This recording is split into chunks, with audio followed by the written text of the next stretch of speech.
Саламатсыздарбы, урматтуу эл журт. Мен бүгүн 2025 жыл 1 январь күнү ушу сиздерге бир-эки маселе боюнча кайрылууну чечтим.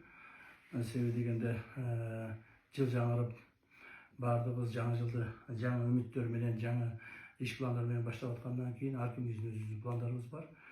Андан сырткары урматтуу президентибиз Садыр Кожоевичтин 2025 жылгы биздин алдыбызга койгон чоң максат талаптары бар. Ошолорду аткаруунун негизинде менде бир-эки ойлор пайда болду. Ошолорду сиздер менен бөлүшүп кетүүнү туура чечтим.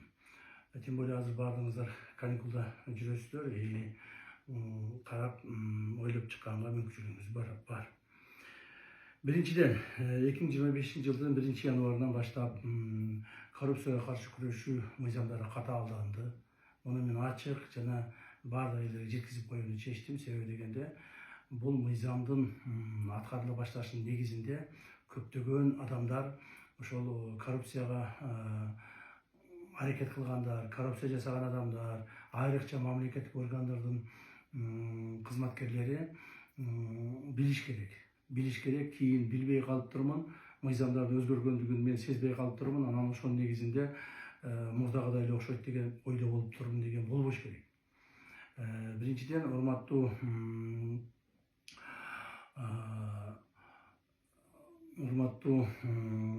эл журт, 2025 негизги биздин максатыбыз бул 2025 жылдын 2025-2026 жылдары Кыргызстаныбызда коррупция деген илдетти жоюу, жок кылуу болуп эсептелет. Жана биз ушул максатыбызга жетишибиз керек. Эмне үчүн мен муну айтып жатам? Көпчүлүгүңүздөр ойлоп жатсаңыздар керек, коррупцияны жеңе албайсыңар, коррупцияны жеңүүгө мүмкүнчүл эмес, жана ал өтө кыйын деп. Туура, өтө кыйын. Жеңиш өтө кыйын. Күрөшүү дагы өтө кыйын. Бирок биз ушуну жеңебиз жана жок кылабыз деген максатыбызды алдыга коюп атабыз. 2025 жана 2026 жылдардын тегерегинде ушул коррупциялык илдеттер Кыргызстаныбызда болбош керек. Эсиңиздерде болсо керек, биз ушул маселелер боюнча мындан бир нече жылдар, 1-2 жылдар мурда уюшкан кылмыштуулук топторду дагы жоёбуз, аларды жок кылабыз деген маалда кээ бир адамдар, чын айтканда көпчүлүк эле адамдар ишенишкен эмес. Кээ бирлери даже бизди шылдыңдап чыккан. Жок эле нерсени айтып атасыңар, колуңардан келбейт деп. Себеби адамдар билген, бул уюшкан кылмыштуулук топ коомубузда толук бойдон коомубузду басып алганын, коомубузда алар мамлекеттик бардык бийлик органдарына аралашып, ошол элдин дагы ушулардын жоюу ишине көзү жеткен эмес. Кээ бир адамдар бизди түздөн түздө шылдыңдашкан. Бул дагы силердин кезектеги пиарыңар болсо керек. Уюшкан кылмыштуулук топту жеңе албайсыңар жана колуңардан келбейт деп. Бирок мына азыр карабайсыңарбы? 2025 жылга кирип атабыз. Мен жоопкерчиликтүү түрдө Улуттук коопсуздук мамлекеттик комитетинин жетекчиси катары жоопкерчиликтүү түрдө айта аламын. Биздин Кыргызстаныбызда бүгүнкү күндө уюшкан кылмыштуулук топ жок. Кылмыштуу бандиттер, уюшкан кылмыштуу бандиттер жок болду. Туура кылмышкерлер болот, алар калган. Жана мындан ары дагы ар түрдүү майда кылмыштар жасалышы мүмкүн. Себеби коом болгондон кийин ушул маселелер толук токтоп калыш кыйын экен.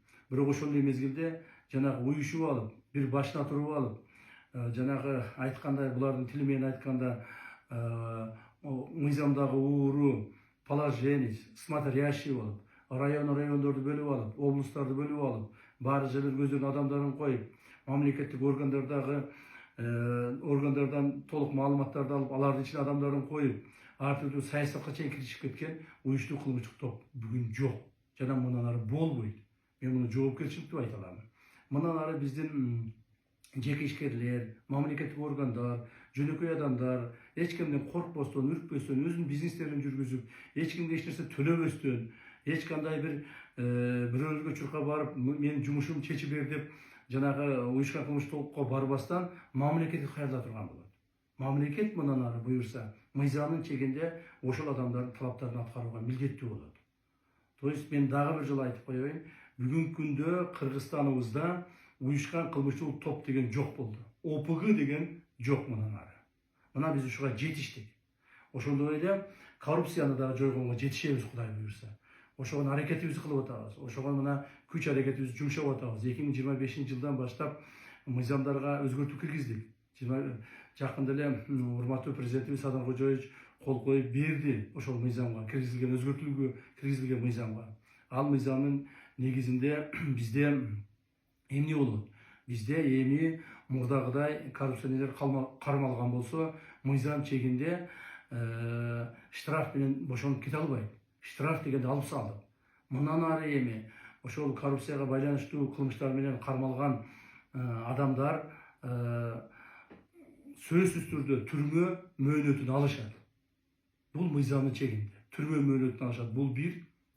Экинчиден, ошол адамдардын жакын туугандары, ата-энеси, бир туугандары же өмүрлүк жарлары мамлекеттик кызматтарда иштеген болсо, мамлекеттик кызматтан четтетилет. Ал эми өздөрү болсо, ошого жазага тартылгандан кийин өмүр бою мамлекеттик, муниципалдык же укук коргоо органдарына жумушка тура албайт. Мына мыйзамдын катаалдыгы ушунда болду. Ошондуктан урматтуу мамлекеттик органдын кызматкерлери, мен силерге ачыктан ачык кайрылып кетким келет. Мындан ары ошол коррупциялык элементтерге, коррупциялык жанагы кылмыштарга барбооңорду чакырамын. Айрыкча мына билим берүү тармагында, медицина тармагында, ошол эле мына мамлекеттик органдардагы район, акимдер, облустар, министрликтер, ошол жерде иштеген жооптуу кызматкерлер, мамлекеттик сатып алуулар жана башка жерлерде бардык жерине айтып коеюн. Эртең мен билбей калып турмун деп ыйлабаңыздар. Биз мындан ары ушул коррупцияга каршы күрөшүүнү күчөтөбүз жана мындан ары ошого толук бойдон бардык күчүбүздү жумшайбыз. Дагы бир жолу айтайын. 2025-2026-да биздин Кыргызстаныбызда коррупциялык элементтер калбаш керек. Мына ошого аракет кылабыз. Кайсыл жерде коррупция болсо, кайсыл коомдо, кайсыл мамлекетте коррупция болсо, ал мамлекет өнүкпөйт. Же өнүксө дагы жанагы эмне деп коет, мындай бир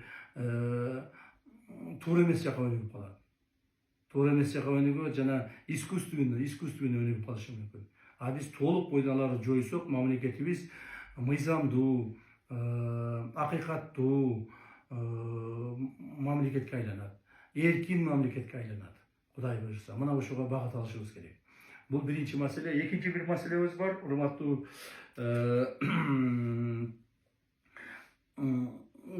эл журт, бул ушул коррупцияны жоюу маселесинен кийин дагы бир чоң бир маселени мен көтөрүп чыгайын деп айттым. Бул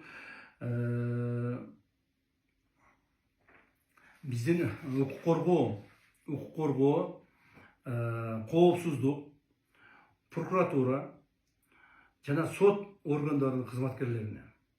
Урматтуу президентибиз өзүнүн 3-чү элдик курултайда өзүнүн сөзүндө так биздин алдыбызга тапшырманы коюп кетти. Эч кандай адамдарды күнөөсүз күнөөлөп атайын уюштурулган чагым менен же болбосо преследование деп коет. Атайын алардын артынан кууп түшүп адамдарды күнөөлөмөгүлө. Эгерде андай боло турган болсо өзүңөр жоопко тартыласыңар деди. Ошондуктан урматтуу укук коргоо органдарынын кызматкерлери мындан ары кимде ким күнөөсү жок адамды күнөөлөп, подстава кылып, же болбосо преследование кылып, артынан кууп түшүп, жок жерден күнөөгө тартканга аракет кылса, биз ал адамдарга чоң каттуу мыйзам чегинде жазаларды көрөбүз. Урматтуу кызматкерлер, сиздердин ошол адамдарды подстава кылып, артынан түшүп, күнөөсү жокторду күнөөлүү кылып алып келген жыйынтыгыңар, результатыңардын бизге кереги жок. Мына мен улуттук коопсуздук мамлекеттик комитетинин жетекчиси катары, ушул укук коргоо органдарынын куратору катары айтып коеюн. Бизге андай кызматыңардын кереги жок. Бизге андай результаттардын кереги жок. Андан сырткары, мында мамлекетибиздин таза, адилеттүү болуп өнүгүшүнө ар бириңер салымыңарды кошушуңар керек. Кимде ким ушул жол менен биз менен кете албай турган болсо, анда жолдон чыгып башка жумуштарды аткарышыңар керек. Биз менен ушу катаал жолдо, кыйын жолдо чогуу барам деген гана кызматкерлер биз менен калыш керек. Ушул маселе боюнча биз каттуу чараларды көрөбүз. Ал эми адам укугун коргоо бул биздин эң негизги милдеттерибизде болуш керек. Адам укугун коргоп, адамдарыбызды, элибизди, журтубузду жөн жерден күнөөлөбөшүбүз керек. Ал эми мыйзам бузгандарды сөзсүз түрдө күнөөгө мыйзам чегинеп алардын жоопкерчилигин каратууга биз милдеттүүбүз. Мына ушул эстен чыгарбаңыздар.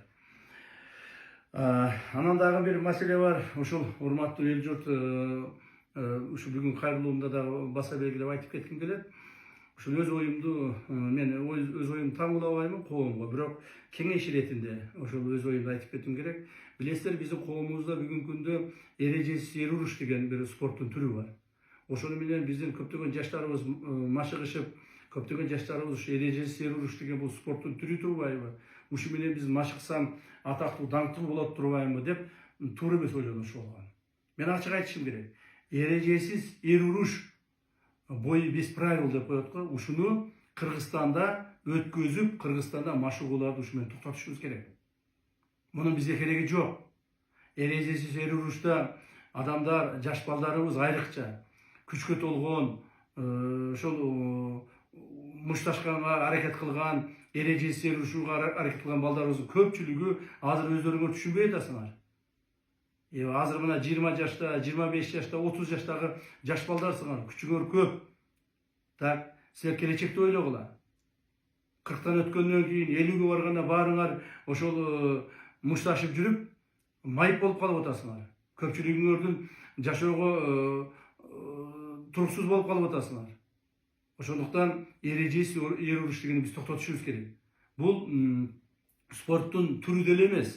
Бул мушташтын бир түрү. Спорттун түрү деген бул олимпиадалык спорттун түрлөрү бар. Күчүңөр барып ошол жака катышкыла. Бокска катышкыла, күрөшкө катышкыла, дзюдого катышкыла, сууда сүзүүгө катышкыла, футболго катышкыла. Мына ошолорду катышкыла дагы мамлекетибиздин туусун көтөргүлө. Мамлекетибиздин эли журтубуздун атак даңкын чыгаргыла. А биз болсо ошон үчүн кам көрөбүз, жардам беребиз силерге. Ошондуктан мен кайрылып кетер элем, бул эрежесиз эр уруш деген бир эле ошол спортсмендердин өздөрүнө зыянын тийгизбестен, бул келечек муунубузга зыян тийгизип атат. Коомубуздун туура эмес тарапка өнүгүшүнө багыт берип атат. Келечектеги муундарыбыз күчтүү болсок, ушу бирөөнү урсак, жыксак же мушташсак биз жакшы болот экенбиз деген ойдо калып атышат. Андай эмес. Илимдүү, билимдүү болуш керек. Так, спортсмен болгун келсе, туура багыттагы спорт менен машыгыш керек. Мен эсептеймин, эрежесиз эр уруш дегенди биз Кыргызстанда токтотушубуз керек. Муну биздин кийинки муундарыбызга, азыркы жаштарыбызга үлгү кылып көрсөтпөшүбүз керек. Бул болбогон спорт. Спорт деле эмес бул. Дагы бир жолу айтайын, бул спорт деле эмес, бул мушташуунун бир түрү. Анан жанагы башка мамлекеттер машыгып атпайбы, башка мамлекеттер ушуну жасап атпайбы дегендерге айтып коёр элем. Башка мамлекеттер жасаса алар өзүнүн иши, жасай беришсин. Мушташкысы келеби? Бири-биринин башын көзүн жаргысы келеби? Бири-бирин эзип былчылдаткысы келеби? Былчылдата берсин. Биз өзүбүзгө жооп берели. Өзүбүздүн коомубузга жооп берели. Эртең келечек муунга жооп берели. Биз даже керек болсо ушул мусулмандыкта деле бул туура эмес нерсе. Мусулмандык динибизде деле бири-бирибизди былчылдатып, башка көзгө чапкылап, ушул эсооп, жыгылып, бир жери сынып, таркалангыча чапкылай берген бул туура эмес нерсе. Ошондуктан урматтуу жаштар, урматтуу ушул эрежесиз эр уруш менен машыгып аткан биздин спортсмендер, башка спорт түрүнө өткүлө, муну таштагыла. Давайте чогуу токтотойлу. Мен бул боюнча улуттук олимпиадалык комитеттин башчысына да кайрылып кетемин. Ошол жердеги федерацияларга кайрылып кетемин. Мына биздин департамент, спорт департаменти, Министерство культурада силер дагы ушул боюнча чара көргүлө. Ушул маселеге катуу көңүл бурушубуз керек. Коомубузду оңдойбуз дейбизби? Келечегибизди аныктайбыз дейбизби?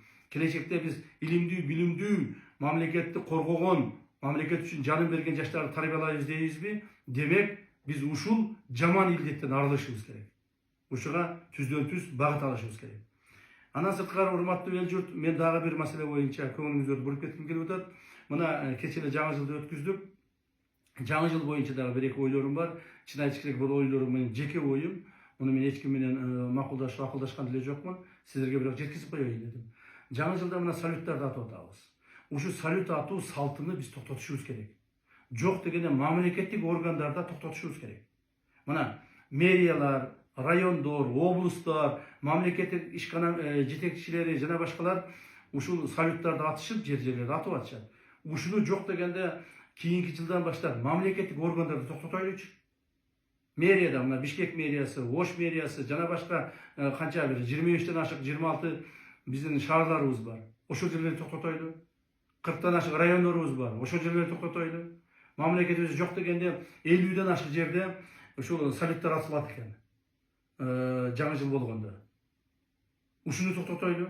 Ал эми жеке адамдар өздөрү атса, кааласа ата берсин. Жеке адамдарга тыюу салбайбыз. Биз мамлекеттик органдар үлгү болуп берели, ошону токтотойлу. Бул туура эмес маселе экенин уже коомубуз эле түшүнө баштады. Коомубуздун эми жарымын дебейин, көпчүлүк бөлүгү уже салют атканга мындай ышкыбоз эле болуп атышкан жок. Мен мындай эсептеп чыктым, бир болжол менен 50ден ашык мамлекеттик органдар ушу салют атат экен. Ошол 50ден ашык мамлекеттик органдардын аткан салюттарына, кеткен акчаларына, каражаттарына, жөнөкөй адамдарга, үйсүз жүргөн, жайсыз жүргөн көп балалуу ата-энелерге, көп балалуу үй бүлөлөргө, майыптарга жоктон үй алып берсе дагы 50 үй алып берип коюшмак. 50 квартираны сатып алып, ошону киргизип коюшмак. Ал эми азыр болсо мына 5 минут аттык, жок болду, акча да жок болду. Элдерге дагы эч нерсе пайдасы болгон жок. Мына ушуну баш менен кичине бир ойлонуп көрөлүчү. Кээ бирлер айтып атышат, бул элге керек экен, элге бул зрелище болот экен. Элге керек болсо, элге зрелище болсо, эл өзү ата берсин. Жеке адамдарды биз тыйбайбыз. А мамлекеттик органдар ушуну токтотушубуз керек. Андан сырткары ушул эле жаңы жыл боюнча айтып кетелим. Мына бизде билесиздер, бул салт болуп калды. Бул салт деген бул жаман салт болуп калды. Эмне салт? Бул ушу жаңы жылдын алдында баягы корпоратив кечелерди өткүзүү салты. Бүт мамлекеттик органдын кызматкерлери, бардык мамлекеттик органдар бирөө калбай корпоратив кечелерди өткүзүшөт. Мен бул боюнча мына улуттук коопсуздук мамлекеттик комитетинде тыюу салгам. Эч кандай корпоратив өткүзбөйсүңөр деп. Ал эми башка мамлекеттик органдарда бардык жерде өткүзүп атышат. Биздин мындай болжол менен эсептегендин негизинде 1000ге жакын мамлекеттик, то есть корпоративдик кечелер өтөт экен, мамлекеттик органдар тарабынан 1000ге жакын. Ар бир ошол корпоратив кечелерде 50ден 500ге чейин адамдар топтоп өткүзүп атышат. Бул деген эбегейсиз чоң чыгымдар болуп атат. Эң эле минималдуу түрдө алганда, ошол бир корпоративге бир $10.000 акча кетсе, 1000 корпоратив өткүзүш үчүн $10 миллион акча кетет экен. $10 миллион акчага $50.000 бир квартира болсо, канча адамга? 200 адамга биз квартира алып берип коймокпуз. 200 муктаж болуп, кыйналып аткан адамдарга квартира алып берип коймокпуз. А биз эмне кылып атабыз? Биз бир күндө 3-4 саатта ичип, жеп, кусуп, ошол акчанын бардыгын талаага таштап жок кылып кетип атабыз. Себеби дегенде мен бүгүн эле бир жерде болуп, бир адамдар менен сүйлөшүп отуруп калсам, жетекчилер менен. Бир жетекчи айтат, мен дейт 200 адамга дейт корпоратив өткүзүп бердим дейт. Ошондо бирөөсү деп мактанып атса, экинчиси мактанып атат, мен 500 адамга корпоратив өткүзүп бердим деп мактанып атат. Бул эмне деген акылсыздык? Бул корпоратив жөн өтүп аткан жок да. Ал жерге акча кетип атат. Ал акчалар бир жактан топтолуп атат. Бюджеттен алгандары бар, бюджеттен албагандары ар бир адамдар өздөрү топтогондору бар, бирөөлөрдөн кысып алып келип өткүзүп аткандары бар. Ушундай эле кыйын болсоңор, кайрымдуу болсоңор, давайте ошол акчаларды токтоткула. Мен айтаар элем, бул маселе боюнча дагы биздин мамлекеттик органдардын жетекчилери эсиңерге келгиле. Корпоратив кече дегенди токтоткула. Так, официалдуу түрдө өткүзгөндөр бар. Официалдуу түрдө мына президентибиз, урматтуу президентибиз жол өткүзүп атат. Биз жетекчилердин анча-мынча жерге барып жол өткүзүп атабыз. Жаш балдарга ушул кичине болсо да көңүлүн көтөрө билди. Бирок корпоратив кечелерди өткүзүп жүргөндөр ушуну токтотушуңар керек. Муну кескин түрдө кийинки жылдан баштап ушуну токтотушубуз керек. Так, себеби дегенде дагы бир жолу айтып коеюн. Ошол жаңы жыл боюнча дагы.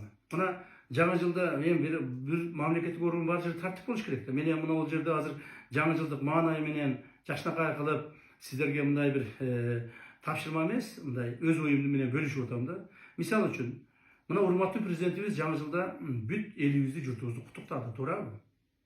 Биз аны туура кабыл алабыз. Жана булга биз кунт коюп угабыз. Элибиздин баардыгы ушул президентибиз сүйлөп бүткөндөн кийин мына жаңы жыл келди деп куттуктайбыз дагы, бири-бирибизди кубанабыз. Бул туура нерсе.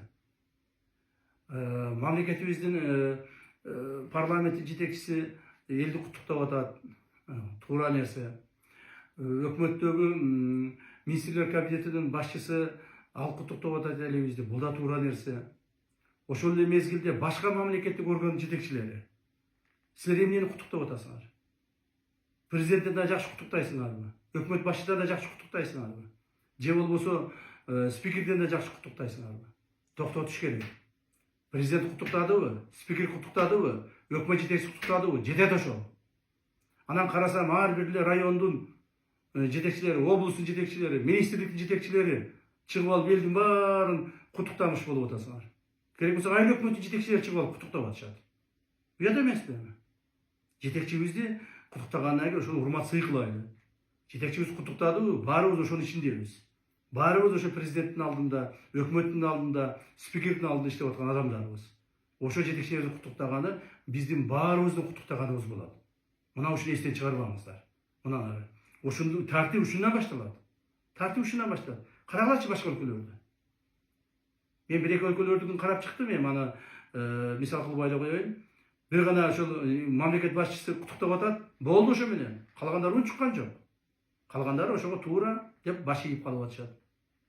Ошондон бул тартипти дагы көңүлгө булгула. То есть биз эми мурдагыдай болуп келе бербестен өзгөрүшүбүз керек. Коомубузду өзгөртүшүбүз керек. Мамлекетибизди өзгөртүшүбүз керек. Эли журтубуздун психологиясын өзгөртүшүбүз керек. Ошого ар бириңиздер аракет кыласыздар деген ойдомун. Эгерде мен туура эмес айтып, кимдир бирөөрдүн көңүлүнө тийип койсом, капа болбоңуздар. Жаңы жылда туура кабыл аласыз деген ойдомун. Мындан ары ушундай бир жакшылыктар менен жолуккан Алла Таалам буйруп насип этсин. Бирок бир нерсени баса белгилеп айтып кетемин. Урматтуу мамлекеттик органдын кызматкерлери коррупциялык элементтерге аралашпагыла. Пара берүү, пара алуу, коррупциялык схемаларды даярдоо жана ишке ашыруу боюнча этият болгула.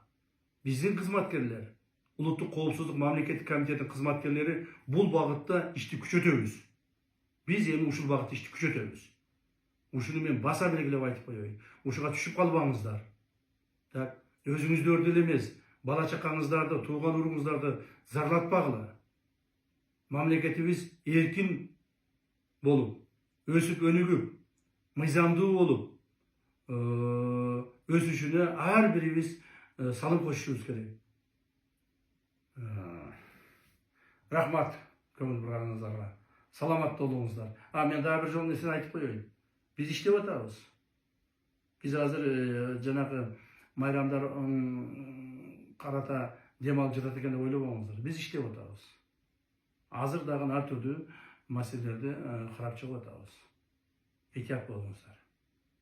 Рахмат.